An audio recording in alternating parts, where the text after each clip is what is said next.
গত 2 দিন আগে ঢাকায় সানসিল্কের একটি প্রোগ্রাম অনুষ্ঠিত হয়, যেখানে প্রধান আকর্ষণ ছিল পাকিস্তানি নায়িকা হানিয়া আমির। এছাড়াও উপস্থিত ছিল কন্টেন্ট ক্রিয়েটর সহ মিডিয়া জগতের নানান তারকারা।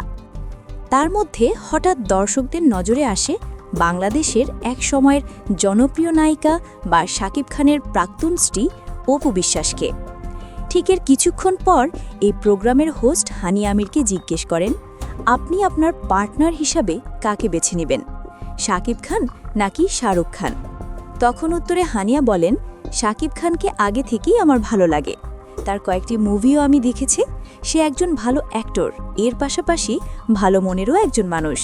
তাই যদি কখনো কাজ করার সুযোগ হয় তাহলে অবশ্যই আমি শাকিব খানের সাথে কাজ করতে রাজি আছি। এদিকে আসন্ন শাকিব খানের নতুন cinema Prince once upon A time in Dhaka এর কাজ চলমান। পরিচালক এই ছবির নায়িকা হিসেবে হানিয়া আমিরকে প্রস্তাবও দেয়। তাই বলা যায় এইবার সুপারস্টার শাকিব খানের পাশে নায়িকা হিসেবে দেখা যাবে পাকিস্তানি নায়িকা হানিয়া আমিরকে। বর্তমানে তুমুল আলোচনায় এসেছে শাকিব খানের এই নতুন সিনেমাটি।